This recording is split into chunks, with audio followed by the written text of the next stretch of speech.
Welcome back to the channel, guys. I am your host, Zach, and today we have a very special guest, little baby ZJ, performing the role of the BugOut baby and the things we would want to pack out into our Condor 3-day assault pack, just built out as a scavenger kit. Mostly it is empty. Looking forward to your guys' advice of things we could add into the kit. And then we have that spare room in there also as we rummage through the garbage, not steal from other people, scavenging in the wasteland. So let's look at that today on Airborne Outdoors. So as we mentioned, guys, this kit does include one small baby. The pack itself, I have it fairly stripped down as far as a full 3-day assault pack. I have the main pouch almost completely empty. I just have my water bottle and maybe my schmog in there or something. So the pack itself only weighs about 25 pounds, not including the water being full. So maybe it weighs 27, 28 pounds. And then the baby weighs about 18.9 pounds. So he is a significant addition. He could possibly fit in the main pouch, or you could just have him straddled in your front. But he's going to need to be taken care of. So let's dig into the pack and see what all we got. So right on the front of the kit here, guys, as advertised and mentioned in the previous video, a lot of people were kind of ragging on me about that tourniquet being in the kit. And it's kind of a joke in the prepper community. If you make a video without a tourniquet, that somebody's going to say you need a tourniquet. And of course, I'm aware of that, and I have several. And so we upgraded this kit slightly to just show the bag. This is the bag I was talking about bringing along that would be empty. But instead, we kind of packed it out. And I'm kind of leaving off what's on myself, what's in my pockets, my cargo pockets, maybe even my belt kit. But we're wanting to dig into the Condor 3-day assault pack, which, by the way, is a wonderful pack.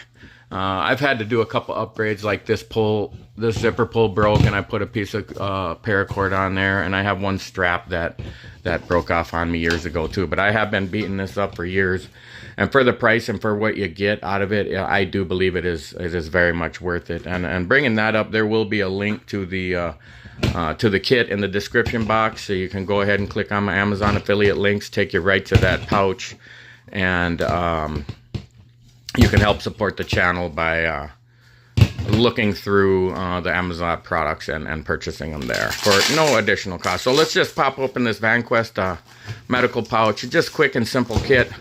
Didn't really go too crazy with it because I only had that boo-boo kit. That's why I kind of bring up the scenario quite often. You know, I'm not usually thinking that I'm just going out and never coming back. You know, I'm going out to explore the wilderness and grab some garbage and you know, bring it back home, or you know, go back to base. But so we just have on the outside here, we have our tourniquet, we have our combat shears type thing, we got some gloves in there, we got a 4-inch Israeli bandage, a Z-fold bandage, your popsicle stick there you can use for a broken finger. This is not included in the kit, but he does, and he is thinking we might need to bring that to warm up his baby food, and maybe that bucket of cordage as well.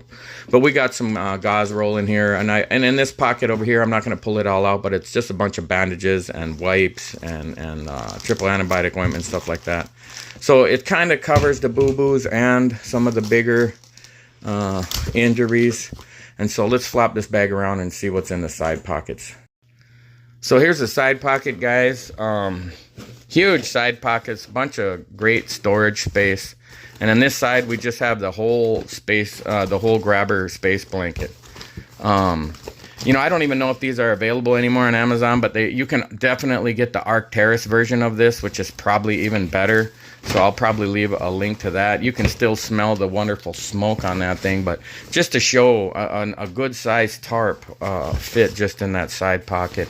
And let's just flip it around to the other side, and we'll lay all this gear out at the end, and maybe the baby can help poke through. So just in the two outside pockets, I have the majority of our cover elements. And so in this one, we have that military style poncho, decent little poncho, and then that 3x5 tarp as a ground cloth. So that kind of it covers a wide variety of situations. This just, you know, has some rain gear, but also you could use it as a shelter option. Little lean-to option there and some ground cloth options. So let's get into that front pocket next. So just popping open this front pouch, guys. Again, this is huge. It's kind of shaped like a butt pack, and I really like its functionality in that aspect. So I have a toolkit in here. We'll get into that in a little bit. And then you got some great organizational pouches here, where I have the SAS survival guide, just because it fits perfect. It's a lot more complete of a educational guide, and so that could come in a ton of handy. And then as far as people talking about carrying something as a fold-up backpack or something to carry more of the scavenged items, you know, I'm looking for plastic bottles or bricks, or, you know, I don't even know, maybe gathering wood. I have this Sea to Summit 10-liter bucket. And so fold that out. It's got a handle, and you know it's not going to carry 50 pounds worth of items or anything, but it is very heavy duty because 10 liters of water is heavy, so it can hold that easily. So I got that in there. Have this little pouch tucked in here. See if I can get this out with one hand. Just one of those kind of pocket organizer pouches. We'll get into that in a minute. Also, this pocket, we have the 1-inch roll of Gorilla Tape, which that can come in handy to put a little band-aid on a baby or something. And he can also, that works great as a little baby toy as long as he doesn't start eating it. And then also in that front pouch, we have just a little Esbit Stove. And I'll pop this thing open in a minute too once I quit being one-handed. And then in the front pouch here, and yes, he wants to eat that, so we're going to take that away. Just finishing off the front pouch, there's a zipper mesh pocket here, which works great for a pair of gloves or some spare socks, which I didn't throw in here yet, but I'm hoping to. I have a lot of room in this pack, so I'm hoping you guys will jump in the comment section and add your advice, because it's always great advice. One of my last videos that got many thousands of views, tons of great comments and advice, and kind of helped me to pick some of the items in this didn't well. But then I just have in there a nice 100-foot hank of 550 paracord by Peregrine. And this is some really nice heavy duty. Feels really, you know, some paracord is really stiff, almost feels like wire. This stuff feels more clothy and feels like it would bind tighter in construction. So let me get my hands a little freed up, and we'll look through some more of this gear. All right, continuing on to like the front admin pouch.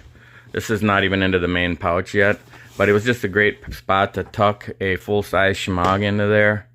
I did put my lid to my Pathfinder water bottle kit that is in the main pouch.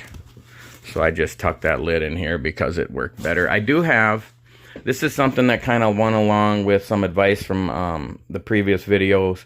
On the bottom of this bag, it has 4 nice attachment straps. And so I have a couple straps here that would, you know, I could string through those loops and wrap around maybe a big tarp or a blanket or some salvaged items that I'm wanting to carry back that don't fit inside the main pouch. But there's a way to strap a bunch more stuff on there. And then to finish off the front of this kit is I just have a small food kit. And this isn't exactly camping food. This is kind of more like just ready to eat, prepped up food. Like we got some sardines, some kipper snacks, which are just like sardines. Got my UCO Spork in there, which I love. I use this thing camping all the time. I'll leave a link to this in the description box.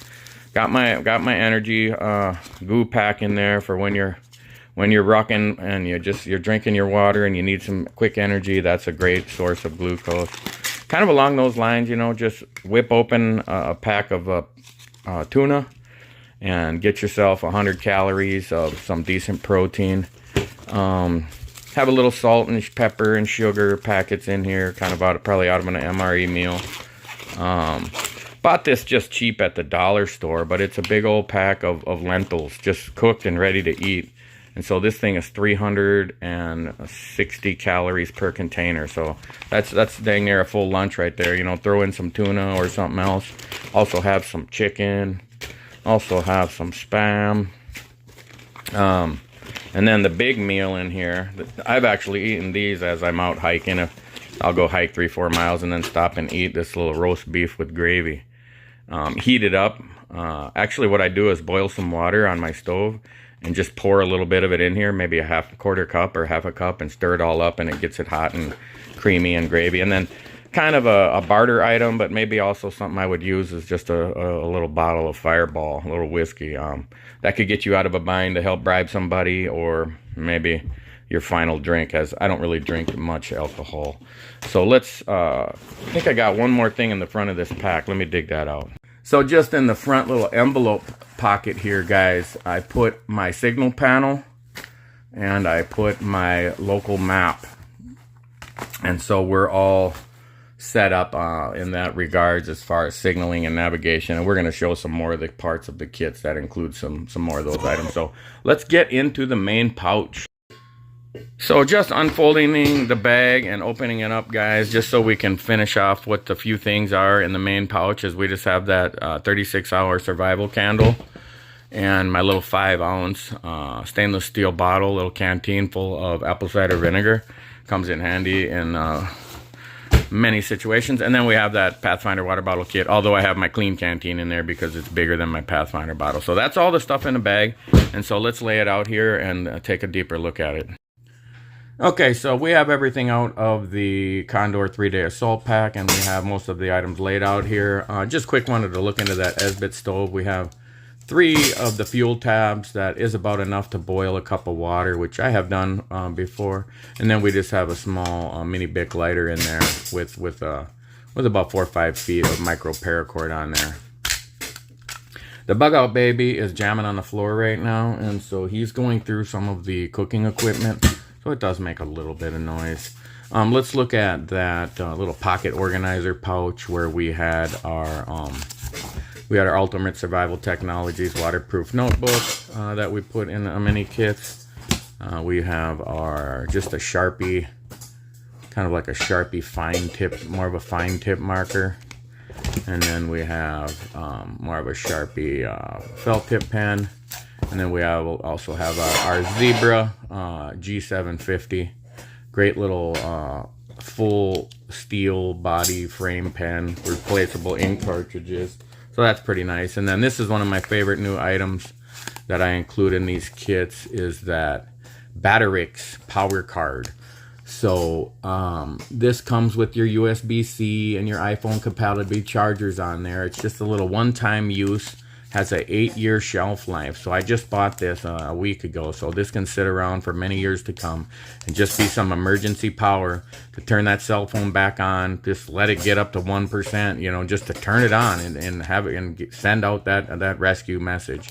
Has 1600 milliamp hours on there, so plenty of power to charge up a phone, and maybe not full charge, but definitely get you what you need to get your message across. Okay, so then in the back of our little mini pouch here, we kind of have the rest of our signal and navigation kit. We got that UST Jetscream whistle, go along with that local map we have over there.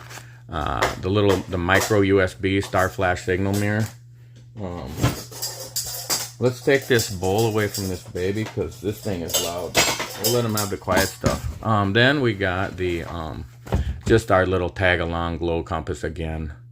Just because I'm kind of, I know you can get turned around in a survival situation and everything, but for what I'm scavenging and scouting, and I know my area, I'm just going down by the river and walking back home, and so that pretty much completes that part of the signal and navigation kit. So then we looked at the folding bucket and the tape and all that. So we're just going to look at the water kit and this tool kit. So let's look at the water kit first. Just in the front pouch here, guys, we have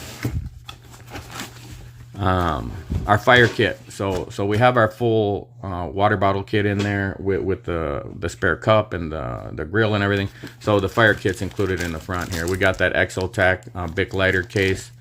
As always, works great to keep your lighter safe, keep it from depressing, keep it from getting wet. Our fire plugs, there'll be a link to these, and guys, check them out. They're a great deal, and you get a whole bunch of them. This ain't even the whole pack, and it's like only a few dollars. The StrikeForce Ferro rod by Ultimate Survival Technologies. Again, great little piece of kit, nice fat rod, everything. Kind of when you get down to those motor skills where you really can't do much, this would still be operational. And then in the back there, I have it just packed full of jute twine. Great way to catch a spark off of that ferro rod. So finishing off the fire kit, then we have the UCO Storm matches, which are always wonderful. Everybody knows what these are, but they are awesome. A lot of times I say if I just had a little day kit, this might, and I only could bring one thing as far as fire, lighter, ferro rod, tinder. I can only bring one thing. I'd probably maybe just bring this because it starts the fire and it's its own tinder, and you can just put it under the fire. And then I put that little pocket bellow in there too. One of the commenters was bringing up how to use it and how useful it can be, and I'm not outside right now, but you know, it telescopes like that, and you get that point just right down to that amber, where, you know, sometimes when you're getting a fire going and it's just smoking like crazy, it can really burn your eyes, and it can be hard to get down in there. And of course you can't focus the air as quickly and easily as this thing can. So this can get right on that cherry, and you don't even need to blow very hard, and you can sustain that oxygen supply to really help get that fire going a lot quicker. So that can be an amazing, and it just weighs nothing, guys. And you know, it could be used in other situations too. You know, it's a couple feet long. You could use it as a straw in certain situations. And then, so that's everything in there in that front fire kit. And then on the top here, I got a couple different bail hooks. Just I thought different scenarios might require some different, you know, they're made to like be a fish mouth spreader anyway. So maybe I could be fishing and fish mouth spreader one. But anyway, hang your water bottle with them. So kind of a short one and a long one. There's that clean canteen water bottle, 40 ounces. This is empty, is what I was saying. I weighed it and it was almost exactly 25 pounds for the whole kit. So 40 ounces of water, what is that? About, it's almost a third of a gallon. So a gallon is 8.35 pounds. So just even high market and say it weighed an extra 3 pounds. You know, your kit's still only weighing 28 pounds. I think that's fairly awesome. So there's that Pathfinder 750 milliliter or 700 milliliter cup. So that can be great to cook, boil water, heat up some of that food. You know, I could get my little fire going here, or I can use that Esbit Stove, and I got a couple different options there. I could be boiling something on here while I'm warming up my food on the Esbit Stove. And the BugOut baby is, he's working it, he's getting her done. So that's everything in that pouch, guys. And then the final piece of the kit, and we'll lay this stuff out a little better at the end so we can get a picture of it all together.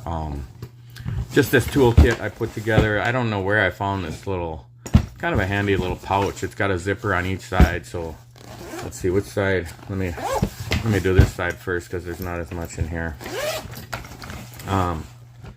Went with my, this is a water filter straw that I kind of like the idea of, that I found on Amazon. I'll leave an affiliate link for this, guys, if you want to check it out. But long story short is it comes apart everywhere. So it has the ability to be cleaned and maintained better than like a life straw where you can't get it apart, you know. So this thing, you can get it all apart. And assuming you get it put back together in the right way, you can get some debris out of there or rinse it out with some of your clean water. So you just have this end cap to pop open, and you have the ability to screw that on. Nope, doesn't have a screw on. Has a hose there though, and so you can just fill your water cup up and drink with it like that. Be a great way to do it. But also, along the water, we have the water purification tabs. There'll be a link to these two, guys. Those are great. They last for years. Along with that water purification, I threw a couple Molino coffee filters in here, thinking if I'm really drinking out of a swampy-looking area, I could pre-filter it first with my clean canteen, where I could put this on top and maybe rubber band it around the top and drop that bottle in and let the water soak through there, and then it'd be kind of pre-filtered. I have my two flashlight options in here. Well, let me show this first. I just have that can't remember where I said I found this now. My little magnifying lens works great for me to help read that small print. Instructions on stuff that I can't really see that well as I get old, but also obviously we can start a fire with that, another backup fire starting method. And then just quick and simple are lighting options. I use my Energizer headlamp just because it takes 3 AA's or 3 AAA's, and because I have one of my new toys is this Olight i3T EOS, and it's just a single AAA flashlight as well with low and high, and so that just takes a AAA. It's not rechargeable or anything. Has the dual direction clip where you can clip it on your pocket here, clip it on your hat here, billy your hat, use it as a headlamp. But just something quick and easy, and something I could easily carry a bunch of extra power supply, so I don't have to burn up my cell phone power supply like charging my flashlight. I can just have some spare batteries. And then that was everything on this side of the pouch. And so on this side we have our main tool pouch here. And so I went with, I don't include this in a lot of my kits, but I kind of like the idea if I'm out scavenging that I would have a nice little neck knife on me. And this is just a Schrade. I can't remember, I think it's a F57, but I'll try to find this and leave a link. But I've used this camping many times. I just hang it around my neck. It's very secure. I use my thumb to just push it out with my thumb there, and then you got a good 3-finger grip with it. And it does have a hole there where you could put a lanyard to get a little bigger grip, but doesn't really have any jimping on it or anything, but it does have a little beveled edge here to kind of, your thumb really fits comfortable. And I've used this for campcraft and setting up shelter and just cutting 550 cord and stuff like that. So great little neck knife. And then for my main knife, just lightweight, went with the MoraKniv Kansbol. Really like this blade as far as its stainless steel capabilities. In my you can see it says stainless there. In my wet environment, Minnesota winter, Minnesota rain, kind of helps to have a blade that will not corrode as badly and really stand up to that moisture in a lot of situations. Great sand bit grind, very sharp. Not full tang, so you don't really want to use it for batoning or anything, but just for this kind of kit, we're just using that as a campcraft knife. And so continuing with the tools, we have that Bahco Laplander. Great way to cut down some firewood. Like I said before, I bring this camping all the time and use it to gather firewood. We've cut down small trees, like dead standing, cut them down and cut them up into firewood, and it's worked great. Put a little work in during the day and you really enjoy the night better. And then to kind of go along with that scavenging kit, I didn't add too much, but I just add that sliding pliers, so you have more of a full size capability instead of just a little maybe like a Leatherman Surge, you'd have a pliers. But this thing, you have for one, a lot more grip power to be able to grip tight with that thing. You do have that angle in there, so it can lock onto a bolt or a nut, and you'd have the ability to turn that. And then also, even for some plumbing, you can get around some pipes and loosen some stuff up like that. And so depending on what you're looking for, like I said, this kit, when I say scavenging, I'm talking about the definition of scavenging. If you Google that and just read the definition, dig through trash, gather wood, search for food, things like that. But you're going to run into some mechanical things out in the wasteland, just in the garbage in the woods. I find it all the time. Anyway, here's a little screwdriver. Just have a flathead and a Phillips head on each end, and just a smaller and a larger one, so just a little more of a high-powered screwdriver. And then to include with that kit, since we already had the big pliers, we didn't really need the Leatherman type tool. I just brought my Swiss Army knife, my favorite. Which one is this? The FieldMaster. Anyway, has the small saw. You got the backup knife. You got screwdrivers, and you got the owl in there. I really like. And these have the plus scales, so you got a spare. You got a pen and tweezers and a toothpick. You have your other it's like your Phillips head there, and you got an owl in there, and just a cool little tool. So let's reorganize this stuff and zoom out and see what all we got. So there we have it, guys. The kit just laid out on the table. Like I said, plenty of room was left over in that Condor 3-day assault pack. That main pouch was practically empty. So, you know, we covered the majority of our 10 C's of survivability with kind of just a focus on having some room left over to carry some things back home. Maybe just wood, maybe some plastic bottles, maybe more water, you know, whatever.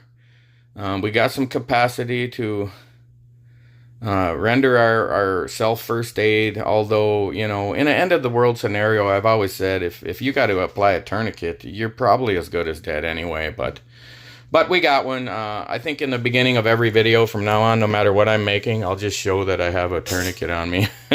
Never had one on me in my entire life except for my military career, which I was a forward observer, so I wasn't a medic or anything, but I did go to combat lifesaver school, so I did have the slightly more medical training, but nothing big deal or anything. So, you know, we got our signal and navigation covered. We got our fire. We got our cutting. We got a great chunk of cordage in there. You know, processing water with tabs and with filters, and nice extra piece of cloth. That schmog can really come in handy for a million situations. And then something I didn't talk about in the main video was just brought up as suggestions, you know, because I had that little revolver talking about you're not hitting much after 25 feet. And, you know, that little snub nose, I'm talking about somebody shooting at you with a sniper rifle from 300 yards away. How, you know, they say, oh, if they're more than 25 feet away, they're not a threat. Well, that's ridiculous. I mean, that's somebody that's never been in a firefight. People shoot at you from far away, sometimes outside of sniper rifle range. And so, I mean, you couldn't aim a revolver in the air far enough to get it to travel that far. I mean, the muzzle velocity of that thing is down to 700, 800, 900 feet per second. And a nice heavy 158 grain bullet in there is just not going anywhere beyond 50 yards for sure. But it'd still be very hard to hit something at that range. But so along that lines, just brought the Ruger 1022, which, and so yeah, that would get the job done in a great many situations you could find yourself in. So let me know what you guys think. Thank you so much for checking me out. I really appreciate all your likes, all your shares, all your subscribes. Pushing hard to make more videos, guys. I hope you really appreciate this kind of content. Will consider giving me that thumbs up and subscribe to the channel. Let all your friends know about airborne outdoors. Guys, give me your advice. Let me know what you think. Yes, no, add this, take this out. Add more shelter, whatever, and I will see you again soon on Airborne Outdoors.